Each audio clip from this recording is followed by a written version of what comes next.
Olá, gente. Boa noite. Tudo bem? Como estão? Então, semana difícil, né? Preparação para o Enem. Como que estamos aí nosso coração, nossas emoções, nossos pensamentos? Eu acredito que a mil, porque em 2022, quando a minha filha foi fazer Enem, eu confesso para vocês que mesmo sendo psicóloga, eu precisava dividir isso com as minhas amigas, com as mães de outras pessoas que estavam no mesmo ano que ela, até para a gente trocar um pouquinho dessas sensações, dessa ansiedade, dessa preocupação, porque afinal de contas, enquanto mães que somos, né, não tem jeito. A gente é o principal fã dos filhos e a gente quer que eles sejam felizes, que eles sejam, enfim, tenham uma vida realizada como eles desejam. Mas,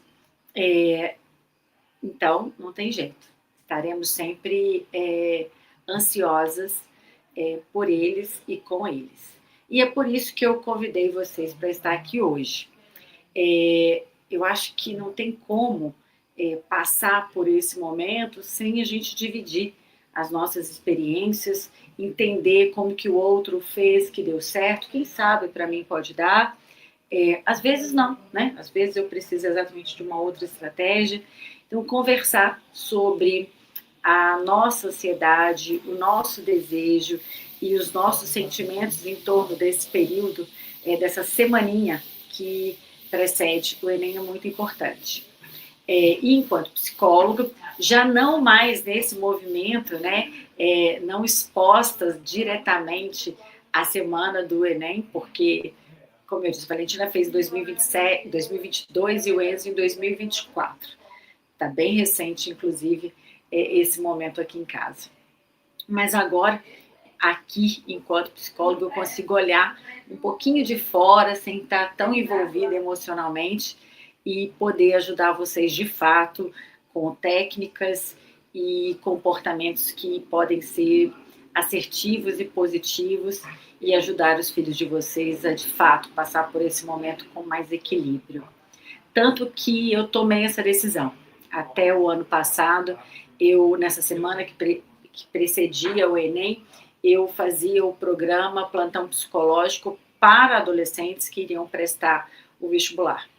De um tempo para cá, eu comecei a perceber que, e as mães, e a família? Essa família sofre tanto quanto esse menino. E eu decidi que, a partir desse ano, eu seria apoio das mães. Porque eu sei que as mães é que pega junto ali e que, de fato, precisam dessa rede de apoio para passar por esse momento de tensão com maior serenidade. Então, bora começar a falar sobre como que a gente pode lidar com isso? Fique à vontade para mandar perguntas, a gente pode conversar no final, de repente respondo aqui, tendo a oportunidade, mas então bora falar. Preciso dizer que eu não estou sozinha aqui.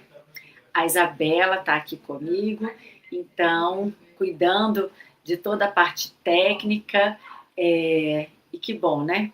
A gente não estou aqui sozinha, porque eu confesso para vocês que de tecnologia eu entendo pouco.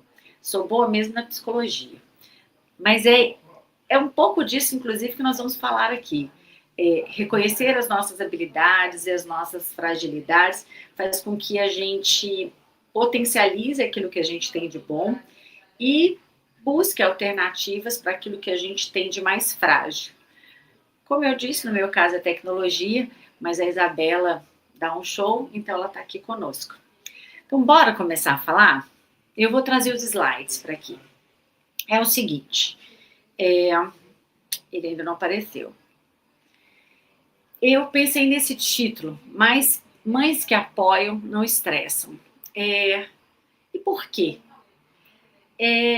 A gente quer muito apoiar o nosso filho o tempo todo, mas é fundamental a gente também tomar conta das nossas emoções e confiar que a forma como a gente educou os nossos filhos, a forma com que ele recebeu a informação, ele vai usar dessas informações da melhor forma possível para a vida dele. Então, mães que apoiam de fato, confiam naquilo que já ofereceu para o filho e com isso ela vai ficar tranquila e não vai estressar. Mas como ser suporte emocional? É, como ser suporte emocional que seu filho precisa durante o Enem? Porque muitas vezes a gente não sabe exatamente se a gente fala, se a gente fica quieto. Às vezes acontece uma situação, a gente percebe que o filho não está bem, está ansioso. Mas e aí? Eu faço uma pergunta, eu deixo para lá. Como lidar com isso? Como ser esse suporte, mas sem ser mais um elemento estressor para ele? Isa, pode ir passando. Desculpa, gente, mas desconfigurou quando eu trouxe para o YouTube. Não sei exatamente o que aconteceu, tá? Mas é o seguinte, é muito importante a gente conversar o que é o Enem na vida do nosso filho. O Enem não é só uma prova. Ele, na verdade, é o primeiro grande teste da vida dele. E 70% dos adolescentes relatam que a família fica mais estressada nesse momento, aumentando a pressão e a ansiedade deles em relação ao Enem. E por que eles ficam tão ansiosos com o Enem? Até então, eles sempre tiveram o apoio dos pais para resolver todos os problemas da vida deles. Todas as vezes que eles não puderam fazer uma prova, a mãe estava lá na escola explicando o motivo. Quando ele não estava bem, a mãe estava lá explicando que o filho naquele dia não estava bem para ir para a escola. Enfim, até então, ele sempre tinha o apoio da família para resolver as situações pequenas e grandes no contexto escolar. Mas o Enem não tem isso. O Enem é uma prova que, se ele não for bem no primeiro dia, não adianta ele nem fazer o segundo. E ele não tem controle do resultado. Mesmo que ele tenha se dedicado, que ele já esteja pronto para essa prova, pode ser que ele tenha uma diarreia. E aí? Ele não vai bem na prova, mesmo tendo toda a capacidade para ser aprovado nela. E eu costumo dizer o seguinte, que a aprovação no Enem depende de 50% do adolescente e 50% da sorte. Por quê? 50% é o quanto ele estudou, o quanto ele se dedicou e o quanto de informação ele adquiriu em relação a todo o conteúdo para realizar essa prova. Os outros 50% não depende dele, depende de ter menos pessoas que sabem mais que ele, as pessoas de modo geral não irem tão bem quanto ele ter a sorte de cair o conteúdo que ele mais domina. Então, tem uma série de fatores que, de fato, ele não tem controle total sobre essa aprovação, mesmo que ele esteja totalmente pronto para fazer a prova. Então, como que a gente pode ajudar da forma certa? Tem uma receitinha de bolo e eu vou explicar para vocês. Mas antes, preciso dizer para vocês quem sou eu. Eu sou Renata Finotti, eu trabalho com orientação profissional de carreira desde 2012. Eu entro na orientação profissional porque eu sou, primeiro, né, eu sou especialista em psicologia organizacional e do trabalho, mas quando eu estou nas empresas trabalhando com desenvolvimento de cargos, de liderança, desenvolvimento de equipe, trabalho, relacionamento interpessoal, eu percebo que muito daquelas pessoas, elas não estavam felizes no seu lugar de atuação. Muitas escolheram essa profissão porque era o legado do pai, era o que ele escutou que dava dinheiro, era o que ele viu que seria a profissão do futuro. Então, eu percebia que o meu trabalho dentro das empresas, com aquelas pessoas já estabelecidas nos seus cargos, era mais difícil de mudar a direção daquelas pessoas, e eles até ficavam bem depois de um treinamento, mas tempo depois eu ouvia que eles já estavam desanimados, enfim. E eu pensei, eu acho que eu preciso ir na fonte, né? Nos meninos do segundo e terceiro ano, antes deles entrarem para o mercado de trabalho, e poder olhar para dentro quem eles são, quais são as suas habilidades, quais são as suas competências e fragilidades, para poder fazer a escolha de um curso mais adequado com quem ele é e o que ele deseja para a própria vida. Eu acreditava que dentro da orientação profissional eu podia preparar as pessoas para o mercado de trabalho e elas ficarem menos frustradas. Ao longo dessa trajetória, com mais de 700 jovens e adultos atendidos em orientação profissional de carreira, eu confesso para você que eu tinha razão. É isso mesmo. Um adolescente que reconhece as suas potencialidades, o seu valor, e o que também ele não é tão bom, ele se prepara melhor, porque ele sabe que ele é uma mistura de um monte de informações que vão levá-lo para onde ele quiser. Ele é o corpo dele, com as habilidades dele, com a competência dele, que vai dar a ele o direito de viver e construir a vida que ele quiser. Então, eu sou psicanalista de formação, mas uso técnicas de mindfulness para desenvolver e trabalhar o equilíbrio emocional. Gosto demais da neurociência e sou uma estudiosa para entender o funcionamento do nosso comportamento, mas uso da psicologia positiva, que é a ciência da felicidade, que olha a vida pelo viés do que funciona, do que dá certo, ao invés de investigar as doenças ou o que dá errado. De maneira, eu gosto da psicologia positiva porque ela me traz, desculpa, gente, um olhar a partir daquilo que o outro faz bem. Então, o que faz uma pessoa ter sucesso e a outra não? O que fez com que essa pessoa se desse mais realização na vida? Quando a gente vai investigar isso, a gente vê que tem alguns fatores básicos, que é o autoconhecimento, o reconhecimento das próprias emoções e o controle do seu comportamento diante delas, que a gente vai chamar de inteligência emocional. Então, nesse lugar da orientação profissional, eu posso desenvolver nos adolescentes autoconhecimento e inteligência emocional para eles fazerem escolhas de vida e carreira mais assertivas.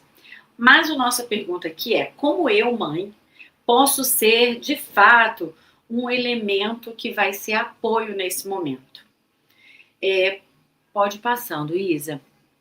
A Isa está passando o slide para a gente, tá? Pode passar que eu vou iniciar esse slide no próximo. Então, eu queria que vocês entendessem que, primeiro, estar aqui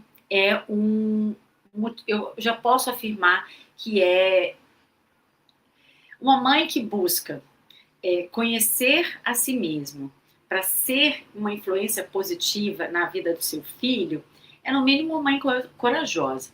Porque quando a gente vai falar das nossas emoções, dos nossos sentimentos, do nosso comportamento diante do mundo, é algo muito delicado e só nosso.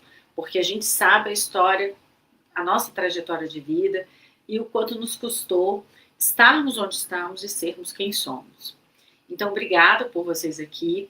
Eu já digo que vocês são, no mínimo, muito corajosas. Porque a gente vai falar de assuntos delicados aqui, mas que, de fato, vai fazer a diferença na sua vida e na vida do seu filho.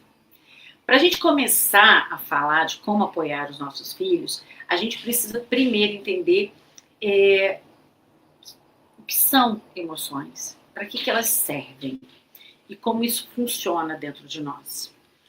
Mas antes ainda, a gente precisa dar um passo atrás e entender que nós herdamos traumas e emoções dos nossos bisavós.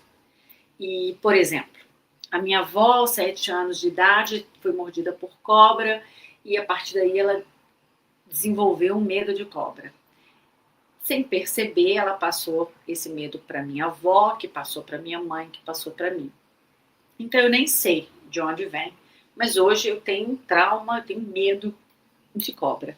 Provavelmente é um medo herdado de um antepassado e não necessariamente desse momento da minha vida. Até porque, eu tô falando sério, eu tenho medo de cobra. Eu nunca tive nenhum motivo para ter medo de cobra, mas a gente sabe, através da epigenética, que as memórias afetivas, os traumas, eles são herdados até desde a terceira geração. Ou seja, muito do nosso comportamento emocional hoje, ele vem dos nossos antepassados e a gente nem sabe disso.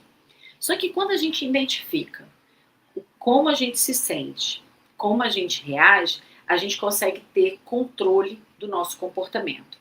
Mas a gente precisa entender que as emoções, elas são um conjunto de reações psicofisiológicas importantes no nosso corpo, provocadas por algum estímulo interno ou um estímulo externo. Elas são tudo junto e misturado. Reações fisiológicas, reações cognitivas e reações comportamentais. As reações fisiológicas são batimento cardíaco, sudorese. As reações cognitivas é a forma com que a gente interpreta, como a gente pensa sobre uma situação. E as reações comportamentais são a forma com que a gente expressa, como a gente se comporta de fato com o corpo. Então, em milésimos de segundo, as nossas emoções elas vão nos provocar reações fisiológicas, reações cognitivas e reações comportamentais. Eu quero frisar aqui mais as reações cognitivas, porque está aí onde acontecem as nossas emoções. Então, pensa comigo, a gente está andando por um determinado lugar e de repente a gente vê uma cobra. Qual é a informação que a gente tem sobre cobras? Que cobras são peçonhentas e se picarem a gente morre. Imediatamente eu vou sentir medo.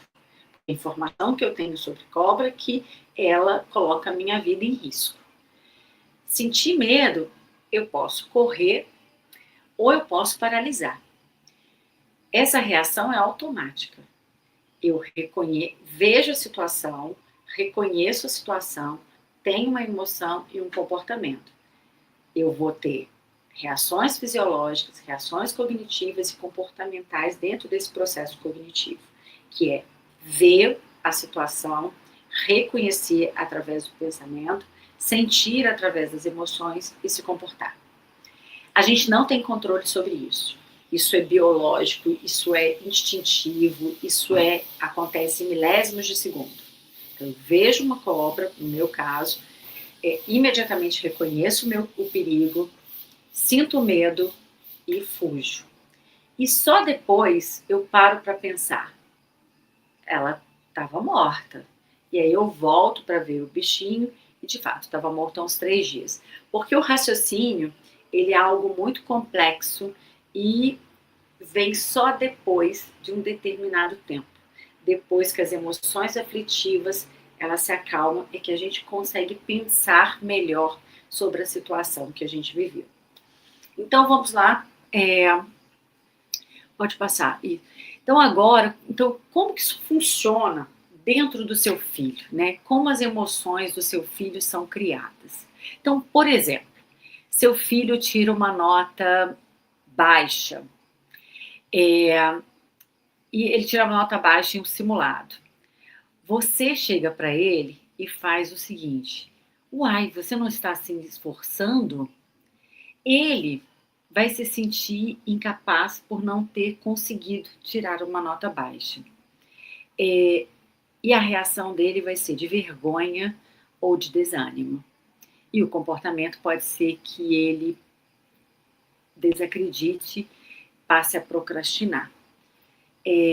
Porque as palavras, a forma com que a gente fala com os nossos filhos, vai gerar determinadas emoções. Alegria, tristeza, medo, raiva.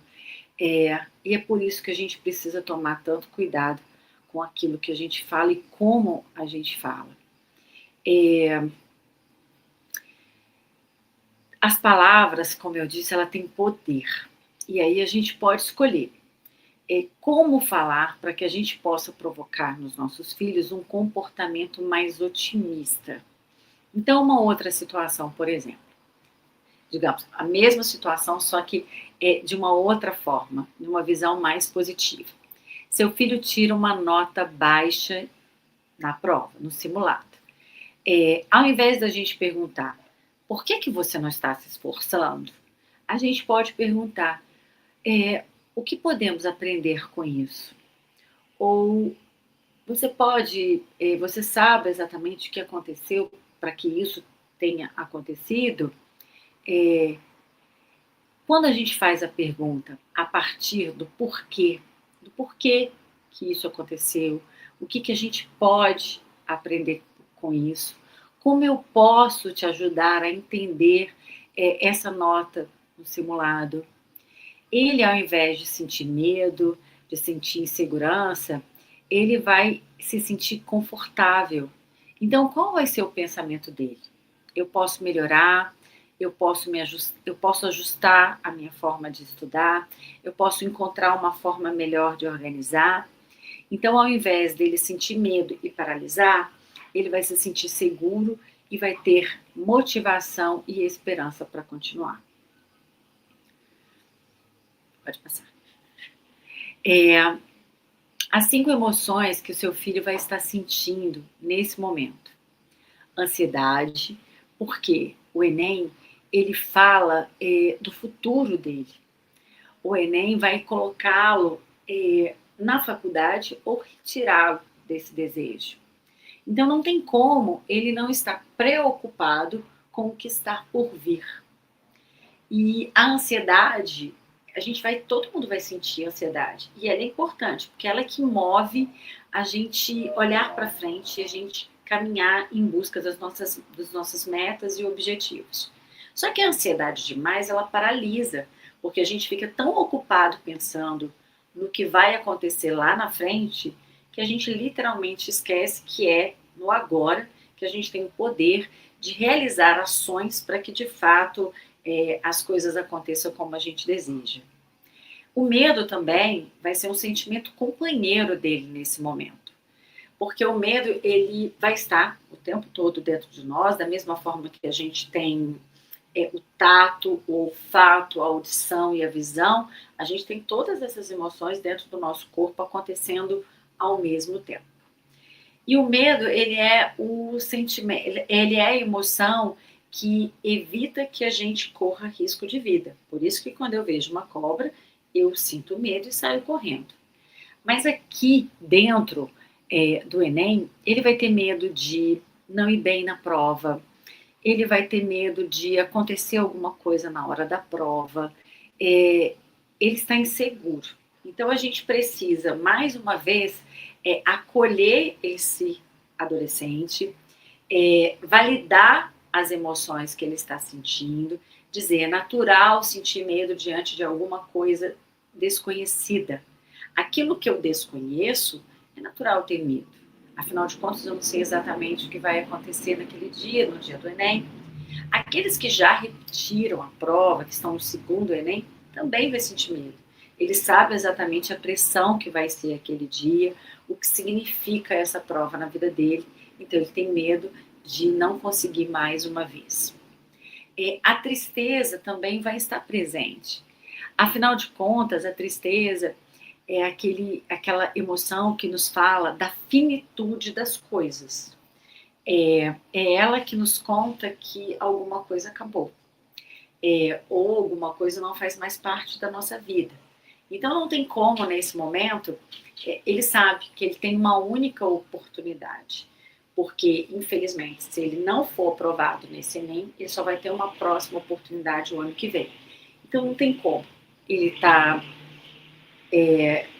não sentir, nesse momento, a tristeza. E outra coisa, ele está finalizando o ano letivo. É muito comum, quando a gente conversa com esses meninos, eles também sentirem já a ausência dos colegas, a finitude daquela escola, que era uma escola geralmente acolhedora, uma escola que estava parceira dele para ajudá-lo a conquistar o objetivo do Enem. Então, ele também está triste por outros motivos. Mesmo com a aprovação do Enem, ele tem aí uma finitude de ciclo, que é o ensino médio, que são aqueles amigos, porque agora cada um vai para um lugar diferente. A raiva é um sentimento muito poderoso dentro de nós. A raiva é o sentimento que ejeta sangue para os nossos músculos, membros superiores, membros inferiores, e nos dá força para a gente conquistar tudo aquilo que a gente deseja nesse momento, ou na vida. Mas ela nos leva para um lugar de irritabilidade também, porque ela é muito forte. Ela faz o coração acelerar, ela faz a gente ficar mais exausto, mais tenso, e provavelmente alguma dessas emoções vai estar passando pelo nosso adolescente e ele vai estar se sentindo de maneira instável. Quando a gente pensa na alegria, a gente precisa lembrar que ela é talvez o sentimento mais poderoso e o que pode abrandar a tristeza, o medo, a raiva e a ansiedade. Porque a alegria é aquela liberação, né, de ocitocina que a gente tem dentro de nós naturalmente, mas ela faz com que a gente se conecte com aquilo que tem de melhor dentro de nós, com aquilo que tem de melhor no mundo lá fora. Então, quando a gente cultiva no nosso adolescente pensamentos de otimismo, pensamentos de positividade, pensamentos de não de que a gente não pode dar nenhuma garantia que ele vai ser aprovado nesse Enem. Mas se a gente vira para ele e fala, é só uma prova, a gente sabe que essa prova é importante para você, mas ela não define quem você é, ela não define a sua vida, mas sim, a gente sabe que ela é uma prova importante. Então, o mais importante nesse momento é você... desculpa, gente, mas o meu WhatsApp estava aberto aqui. Mas ela é uma prova que ele vai ter a oportunidade de aprender como se realiza essa prova e que, mesmo que as coisas não saiam exatamente como esperado, ele vai sair dali mais maduro, com mais informação de como ele está naquele momento. Existe um lado, sabe a história do copo meio cheio, meio vazio? A gente pode aplicar nesse momento. Nenhuma situação vivida na vida não deixa aprendizado para a gente. Todas as situações a gente tem que aprender com ela e pode utilizar isso em qualquer momento da vida. Agora, tem 7 armadilhas que podem nos transformar em fonte de estresse, que comparar os nossos adolescentes com os outros adolescentes. Quando a gente compara o nosso filho com o filho do vizinho ou com um colega, ele se sente menor, ele se sente frustrado, porque ele sabe o quanto ele se dedicou nesse momento para chegar a esse momento. E aqueles que não se dedicaram, ele vai sentir uma culpa muito forte. Porque quando a gente compara, literalmente a gente está comparando saberes. E não necessariamente quem estudou mais sabe mais, porque a gente sabe que a inteligência ela é uma força que facilita o aprendizado, e alguns dos nossos adolescentes são mais inteligentes que os outros e ele tem uma facilidade para lidar com o conhecimento de uma maneira muito mais estratégica e eficiente. Então, às vezes ele tem muito conteúdo, e aquele muito conteúdo é o suficiente para que ele faça uma boa prova. Já tem outros meninos que sabem muito mais, têm muito mais conteúdo. Mas se ele é um menino ansioso, mais agitado, mais inseguro, mesmo ele dominando toda a disciplina, pode ser que na hora da prova, dos exames que ele faz na escola, ele não consiga entregar todo o conhecimento que ele tem. E quando a gente compara, a gente está comparando situações que incomparáveis. Cada ser humano é insubstituível, é único a partir de quem ele é, Até porque a gente é uma mistura genética dos nossos pais, que vieram, né, dos nossos avós, somos a construção daquilo que a gente viveu dentro do nosso meio social, e cada um veio de um lugar diferente e trilhou um caminho completamente diferente. Então, mesmo quando os nossos filhos são gêmeos, idênticos, eles têm personalidade diferente, eles têm um jeito diferente de lidar com a vida. Então, a comparação é um lugar de muita dor, de muita culpa, porque ele sabe o que ele fez ou o que ele deixou de fazer, e, e a gente que está de fora, a gente não tem noção mesmo do que passou dentro da cabecinha dos nossos filhos. Outro erro que muitos de nós cometemos é projetar as nossas frustrações na vida dos nossos filhos. Eu mesma já cometi esse erro. Já que a gente está dentro de um webinar fechado, eu posso contar para vocês uma situação bem inusitada. Lá na minha adolescência eu tive um relacionamento abusivo, coisa de adolescente, mas era abusivo. E lógico que eu percebi, mas depois de um tempo, e finalizei esse relacionamento e segui a vida. E quando a minha filha foi chegando na adolescência, que ela começou os relacionamentos dela, eu queria que ela trouxesse todo mundo para dentro de casa, porque eu queria olhar, saber quem é, como que ele era, eu queria ter controle disso. Por quê? Eu acreditava que eu pouparia minha filha de uma situação da qual eu vivenciei. Até que um tempo depois, numa conversa entre ela e as amigas, eu comecei a perceber que a minha filha tinha conhecimentos sobre relacionamentos completamente diferentes do que eu tinha na idade dela. Em relação a essa situação, ela era muito mais madura do que eu fui. E a minha filha é feminista. Feminista mesmo.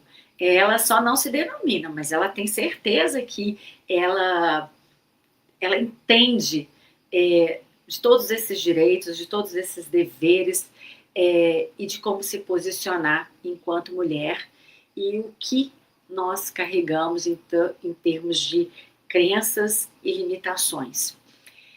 Só que eu precisei permitir que ela falasse em conversas informais para reconhecer que estava tudo certo.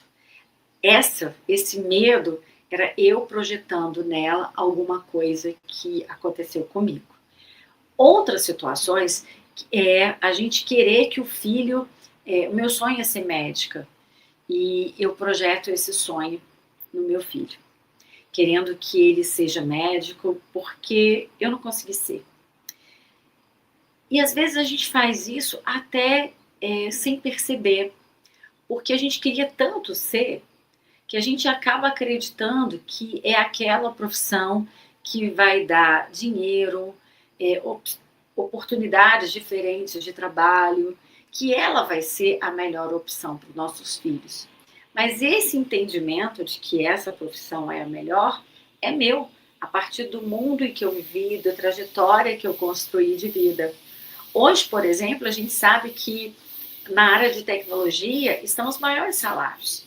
E quem enveredar para as engenharias e para essas engenharias mais ligadas de fato à tecnologia e inteligência artificial, tem chances de ter ótimos empregos e ter uma carreira de muito sucesso. E aí é que a gente precisa lembrar, só que para que essa pessoa, para que esse filho, ele tenha sucesso, ele precisa se identificar com esse lugar. Então, quando a gente faz a projeção, a gente está provocando o nosso filho ter uma identificação com aquilo que a gente acredita que seja melhor. E não com o que faz sentido com quem ele é, com as forças, com os talentos, com as habilidades que ele teve e adquiriu ao longo do próprio desenvolvimento dele. Tá um pouquinho pequeno aqui para eu lembrar tudo que eu coloquei para vocês.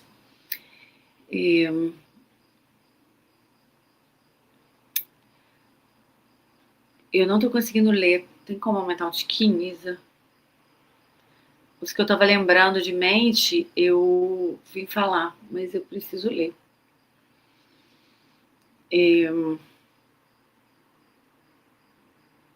Melhorou, obrigada. Fazer perguntas ansiosas e repetidas, tipo, como foi a aula? Você estudou? Deu tudo certo? Às vezes, no intuito de saber como que o nosso filho está, a gente acaba perguntando demais. E essas perguntas acabam deixando ele muito ansioso, porque são gatilhos. Todas as vezes que a gente pergunta, e aí, foi tudo bem? Por trás do tudo bem tem a preocupação de que se alguma coisa não saiu tão bem assim. Então a gente está criando um gatilho de ansiedade e a gente está provocando nele sem querer. Lembra que eu falei que as emoções no processo cognitivo, em milésimos de segundo, tem a situação, o reconhecimento da situação, a emoção e o comportamento? Então, as nossas perguntas são situações que provocam neles pensamentos e que levam a emoções mais aflitivas. Agora de baixo.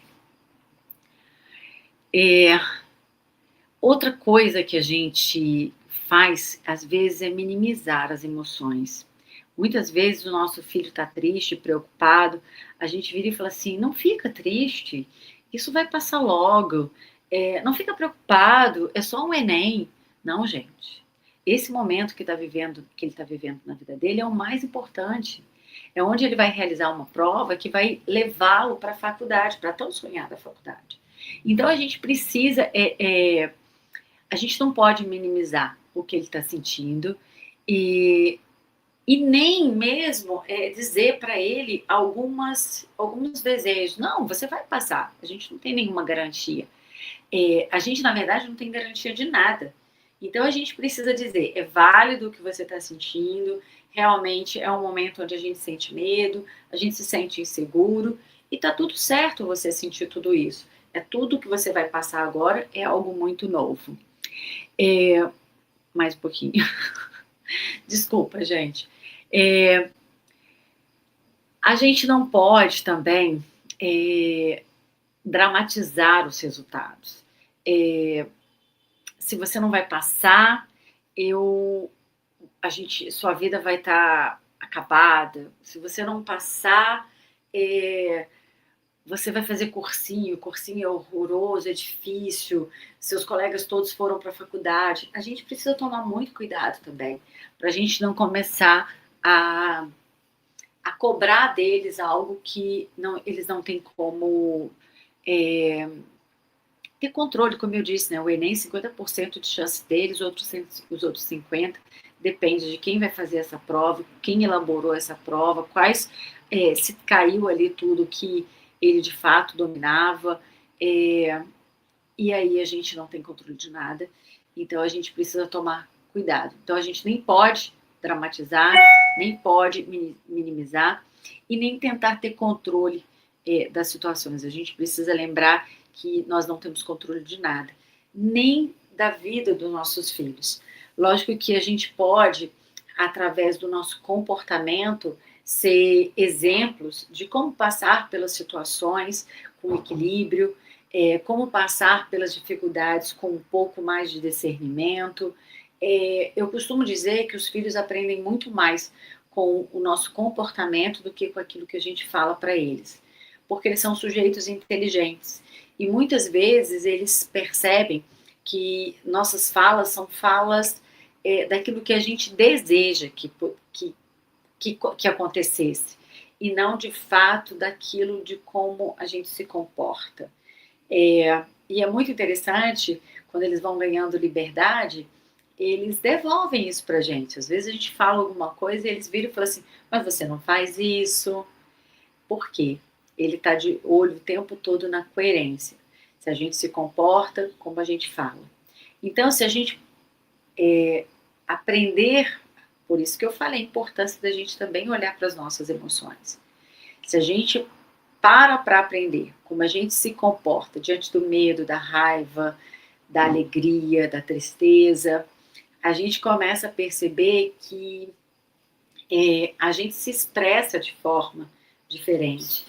Pessoas que estão em torno de nós, elas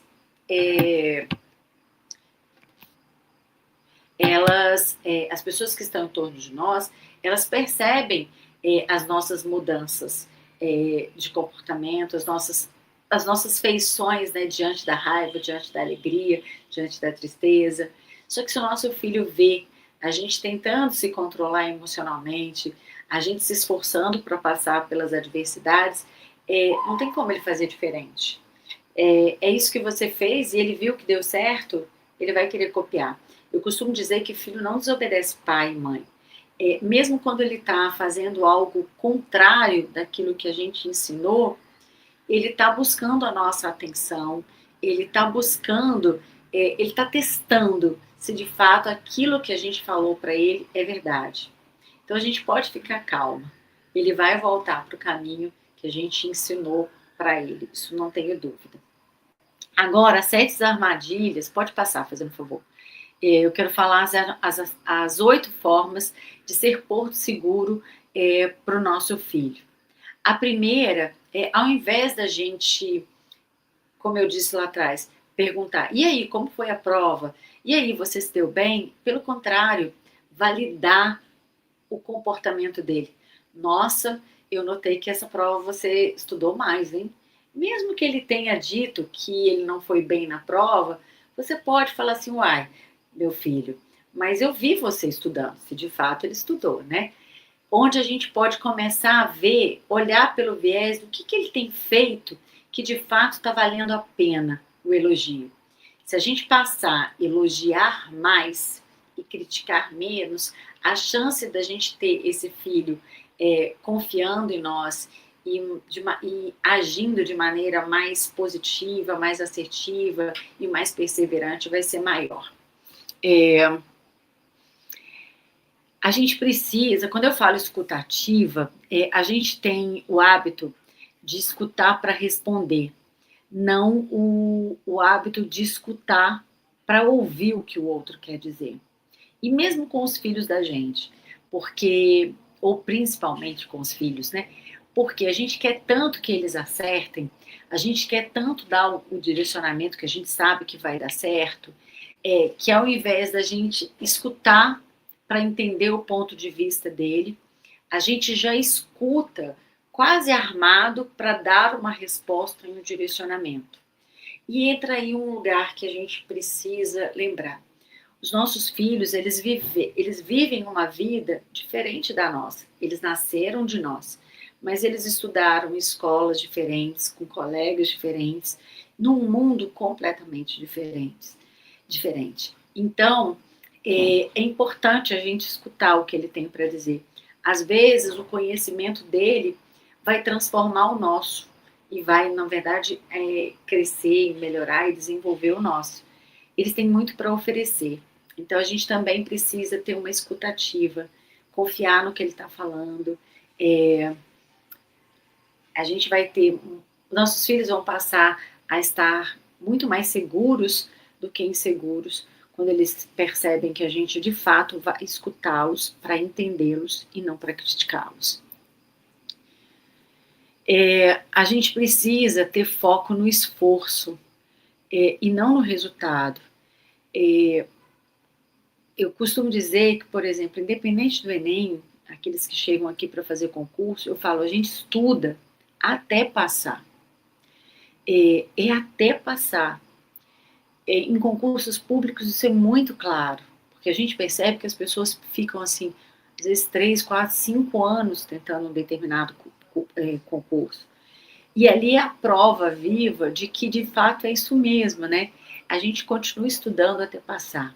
O Enem é a mesma coisa, dentro da escola é a mesma coisa. A gente estuda até aprender.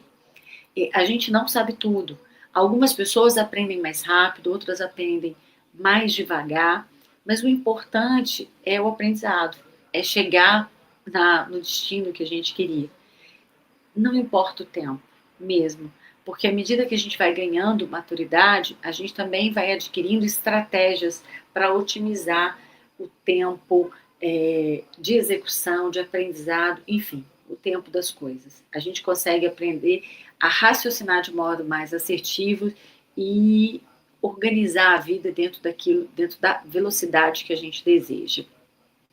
É fundamental a gente respeitar a autonomia, confiar naquilo que ele disse. A gente ficar perguntando, você estudou suficiente? Eu acho que você está estudando pouco.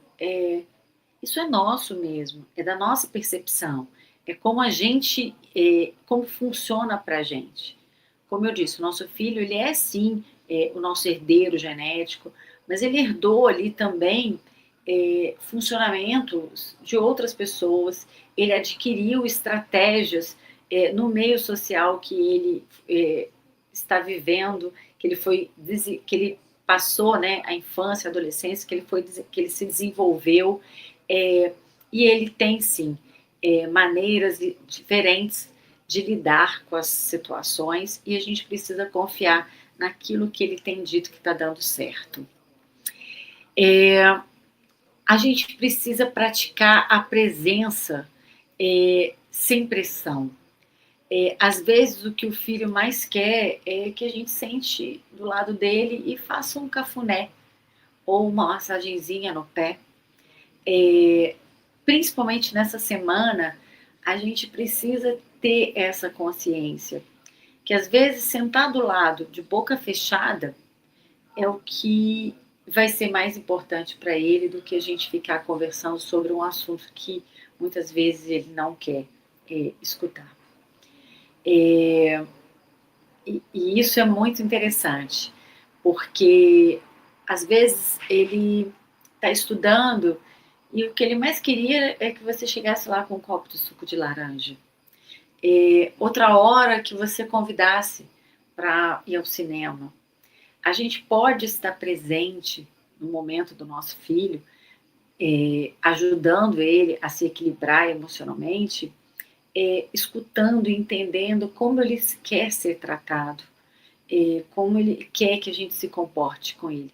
Pergunte, fala, meu filho, eu sei que essa semana é uma semana de muito desafiadora, como você quer que eu me comporte com você? Escute, confia, e aquilo que ele falar, você segue. Ele vai ganhar uma confiança em você gigantesca, porque ele fala, olha, eu fiz um pedido à minha mãe e a minha mãe entendeu, que ótimo. Então ele sabe que ele pode contar contigo. A gente precisa normalizar o processo, explicar que sentir medo, raiva, tristeza, faz parte da vida. Todos nós sentimos isso e não tem como deixar de sentir. Da mesma forma que a gente tem os órgãos dos sentidos, que a gente sente cheiro, que a gente escuta, que a gente vê, que a gente tem o tato, as emoções também estão dentro de nós. E diante de algumas situações, dependendo das informações que a gente tem sobre essa situação, a gente vai ter medo, vai ter tristeza, vai ter raiva, e o Enem provavelmente vai provocar tudo isso nele, nesse momento. É fundamental a gente criar os momentos de leveza. Como eu falei, a presença ativa, né? Às vezes levar um suco quando ele está estudando, levar um potinho de pipoca, um potinho de jujuba, liberar algumas coisas que normalmente a gente não liberaria em dias normais, talvez fazer uma comidinha mais gostosa, comidinha preferida do filho nessa semana.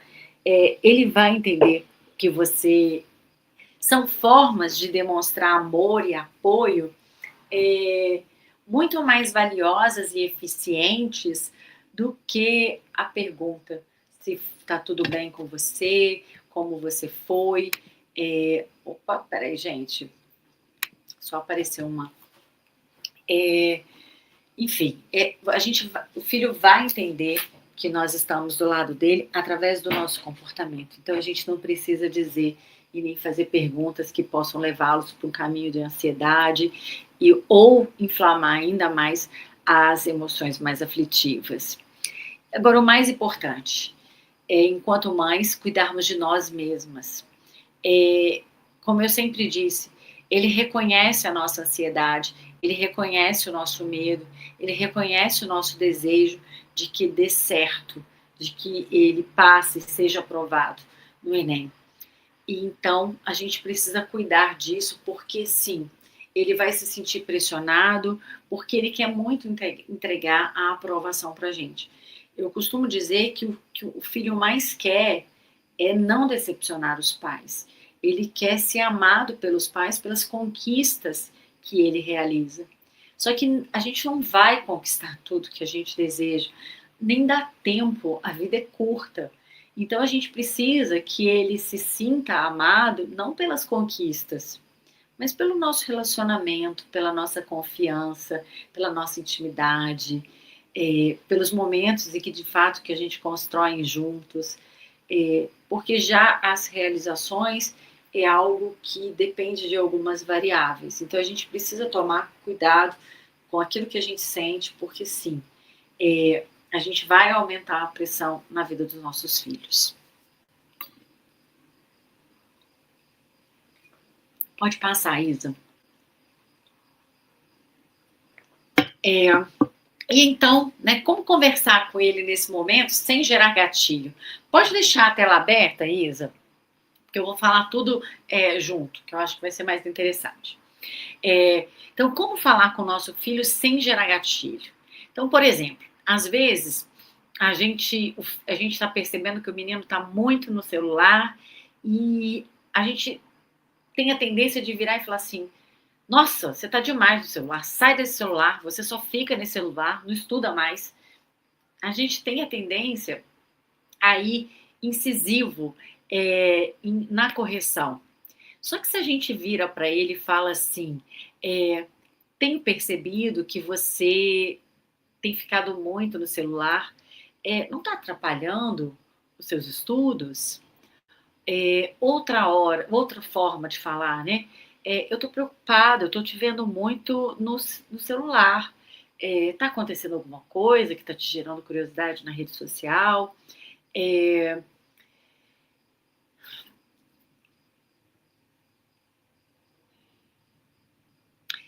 explicar para ele que você está perguntando essas coisas porque você está preocupada com ele e que você quer ajudá-lo de forma mais adequada. Então você pode falar: meu filho, você poderia me contar como você está organizando o seu tempo? E mais do que isso, confiar naquilo que ele está dizendo.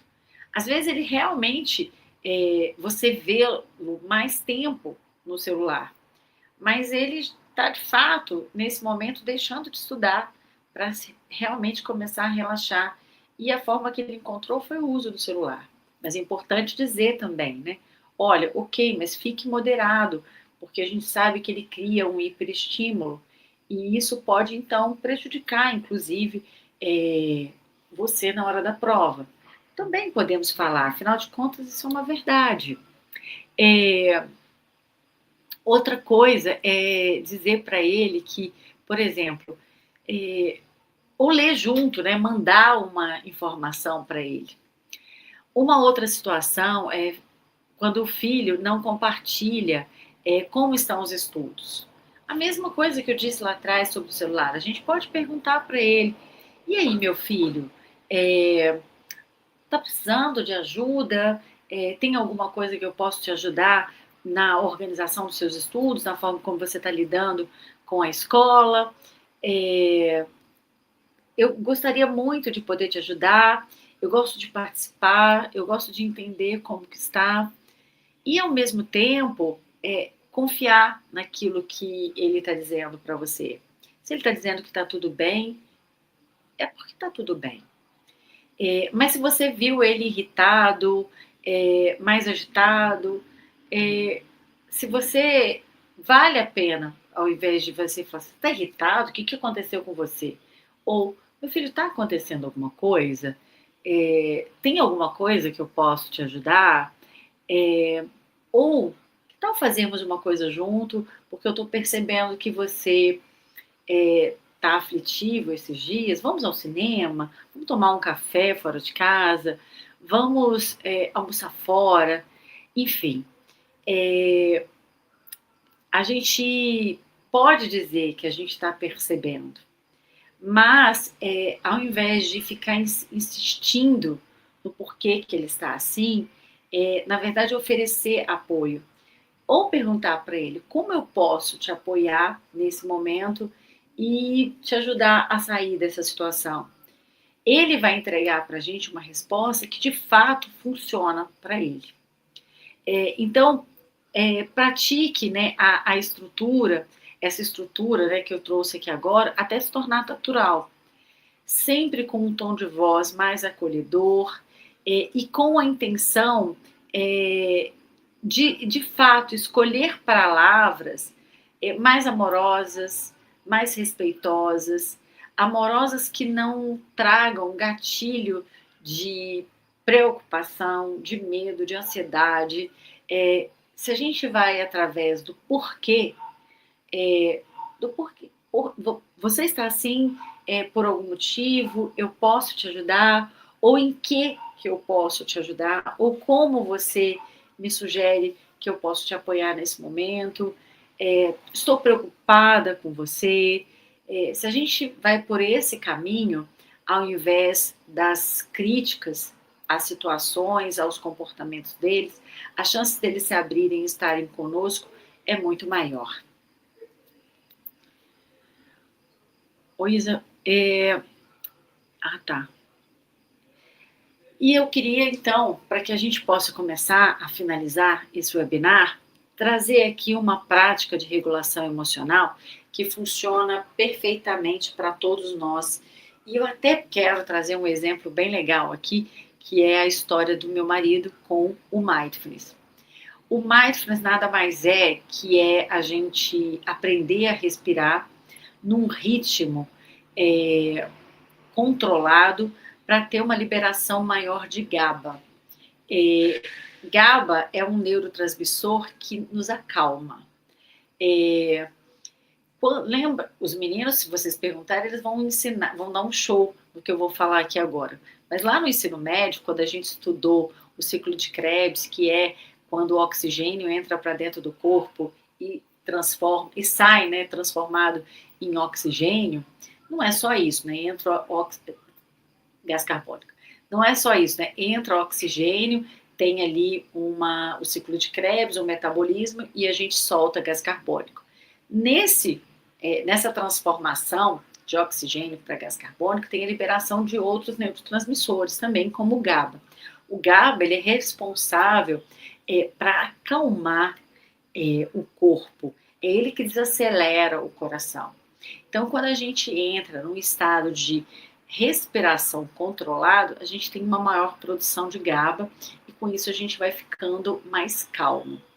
E a técnica de regulação emocional, que é essa 478, ela funciona perfeitamente, a gente pode fazer em qualquer lugar. A gente pode fazer dirigindo, a gente pode fazer cozinhando, a gente pode fazer quando a gente está fazendo uma prova, antes da prova, antes de uma reunião, durante uma reunião mais tensa, a gente pode fazer quietinho, ninguém percebe, que nada mais a gente respira pelo nariz, segura o ar dentro do corpo e solta lentamente pela boca.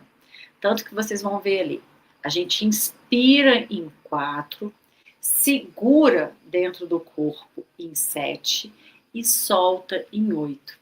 Não é fácil fazer a primeira vez, a gente precisa ir insistindo, a gente precisa ir aprendendo a fazer isso. Eu vou fazer aqui e vocês vão assistir. Eu vou fazer contando para vocês entenderem. Então, puxando pelo nariz.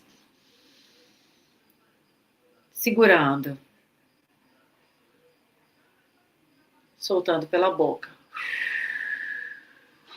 Agora eu vou contar para vocês verem. 1, 2, 3, 4. Segura. 1, 2, 3, 4, 5, 6, 7. Soltou pela boca. Contando em 8.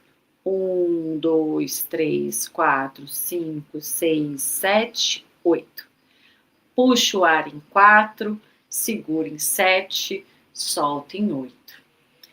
À medida que a gente vai fazendo essa regulação consciente, a gente pode chamar de regulação emocional ou respiração consciente, a gente vai literalmente diminuindo o batimento cardíaco, a sudorese vai diminuindo e a gente vai entrando no estado de calma.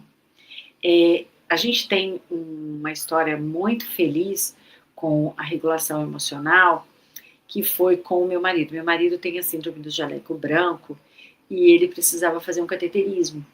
Só que a pressão dele não podia subir durante o exame. E ele já pratica mindfulness há bastante tempo, que é essa repetição por vários minutos, né? Em torno de 10, 15 minutos. Aí a gente vai chamar de mindfulness e não de respiração consciente. Curtinha assim, é só uma respiração consciente. À medida que a gente vai repetindo e vai conseguindo ficar mais tempo nesse modelo de respiração, a gente vai chamar de mindfulness. Então ele praticou mindfulness durante 15 dias para chegar no exame e ele chega lá e avisa para o médico, né? Olha, eu vou fazer uma meditação. Quando a pressão dele estava alta, batimento cardíaco acelerado, ele falou, eu vou fazer uma prática de mindfulness quando o meu coração, quando os meus números, né, a minha pressão ficar baixa e meu batimento cardíaco diminuir, vocês podem começar o procedimento. E de fato, ele deitou e começou fazendo as respirações, foi até que a pressão foi sem nenhum medicamento, gente. A pressão dele foi baixando, baixando, baixando, o coração dele foi desacelerando e eles fizeram o procedimento com sucesso. Aí o médico subiu lá no quarto, depois que terminou o procedimento, e virou para mim e falou assim, olha, eu escutava que mindfulness, meditação, funcionava, mas ver funcionar foi a primeira vez. E funciona, porque eu vi através dos aparelhos, literalmente, o Fábio se acalmando, a pressão arterial diminuindo, os batimentos cardíacos também chegando no nível que a gente precisava para fazer o exame. Eu achei isso fantástico, foi a primeira vez que eu escutei alguém, de fato, monitorar um momento de respiração consciente, de mindfulness, e dizer, funciona. Então, podem praticar em qualquer momento. Começaram a ficar ansiosa, preocupada, tensa. A gente pode praticar mindfulness antes de conversar com o filho. A gente vai ter uma conversa mais calorosa. Vamos praticar, faz uma prática de 3 minutos, puxa o ar, segura, solta.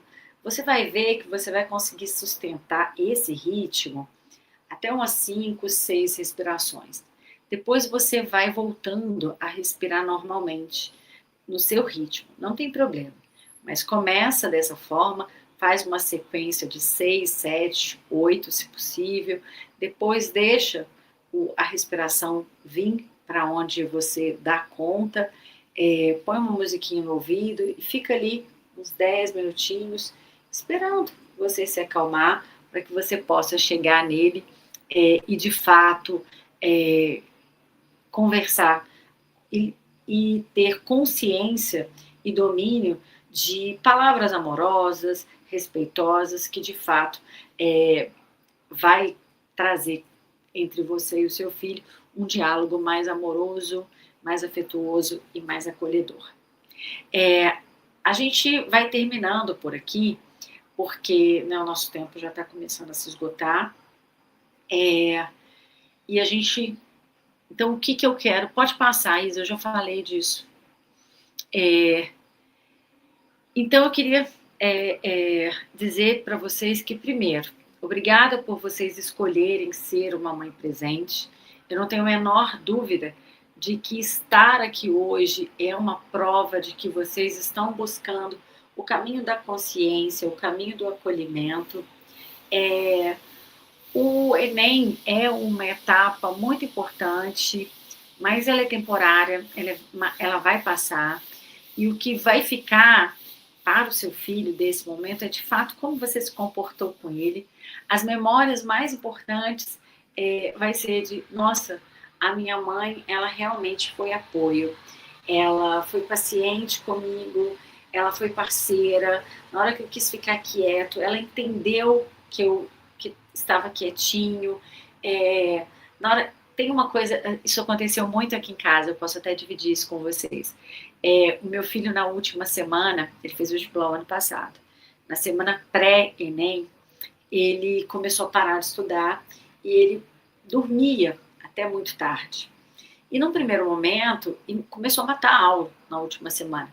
Eu comecei a ficar preocupada, falei, nossa, e as revisões, né? A gente sabe que tem o revisional na última semana.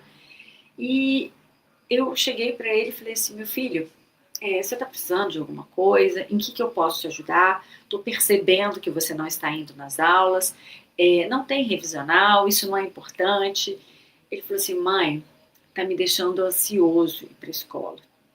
Eu já estudei, eu estou fazendo revisão à tarde, no meu ritmo. Então eu percebo que dormir é o que está me acalmando. E de fato, então o que eu fazia?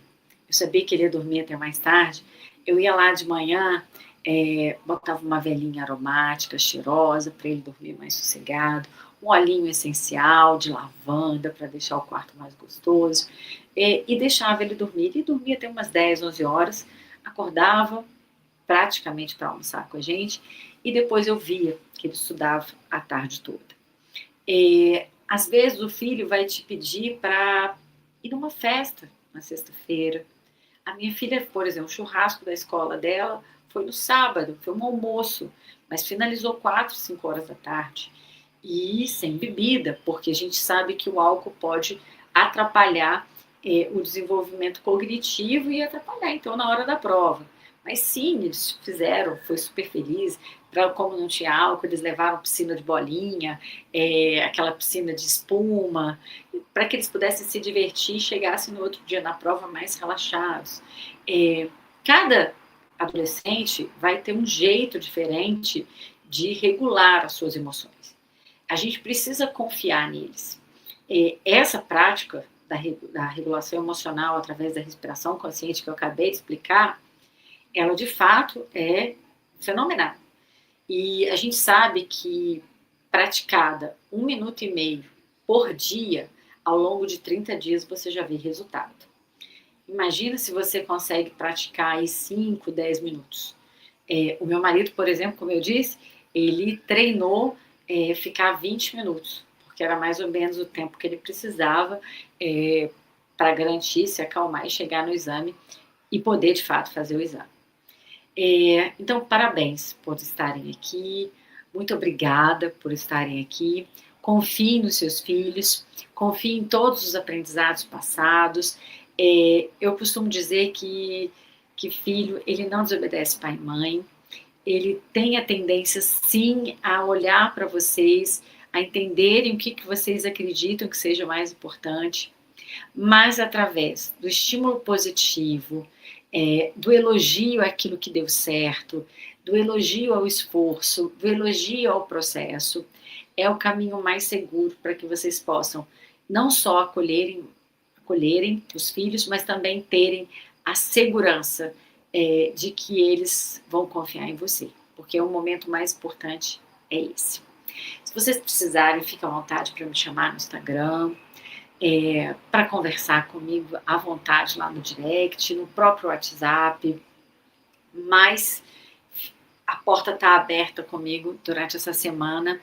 Inclusive, quero dizer para vocês o seguinte, por conta disso, eu estou dando um presente para vocês, que eu tenho um plantão psicológico que chama Sessão Diagnóstica, que é uma oportunidade onde a gente tem para conversar sobre todas essas emoções aflitivas, e num único encontro a gente vai junto, entender o que está acontecendo contigo e desenhar um protocolo que de fato faça sentido para você, para esse momento de vida.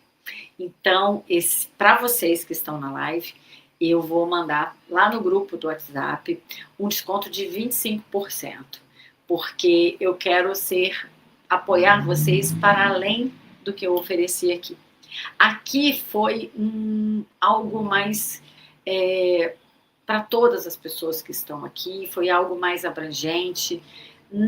Na sessão diagnóstica, a gente vai tratar das causas específicas, das situações específicas de cada família, de cada mãe, de cada filho. Aqui não, eu trouxe algo mais abrangente para todo mundo, para que todos possam se beneficiar de alguma forma, de algum momento. Então, se quiserem conversar comigo, se quiserem passar por uma sessão diagnóstica, para de fato, que eu possa de fato, né, ajudar vocês a entenderem o que está acontecendo e serem apoio dos filhos de vocês, eu vou mandar essa sessão com esse desconto de 20%, porque eu acho que o momento merece e é importante. Mas também fiquem à vontade para baixar o e-book. O e-book, ele é uma prática de mindfulness durante uma semana, que a gente precisa de 7 dias para aprender de fato essa prática, para treiná-la e a partir daí a gente conseguir fazer sozinhos. Então pode baixar, apontar a câmera para o QR Code, é de graça, vocês vão ter um e-book, um material extremamente prático, fácil de acessar e fácil de fazer todos os dias, durante 7 dias. Mas também, compartilhe comigo o que vocês acharam desse webinar, como vocês estão se sentindo. Se fizerem o e-book, me conta qual foi a transformação que esse e-book provocou na vida de vocês. Mas, por gentileza, continue me contando o que está acontecendo do outro lado, porque eu gosto muito de participar e de ser apoio para além do que nós estamos aqui. Beijos e boa noite.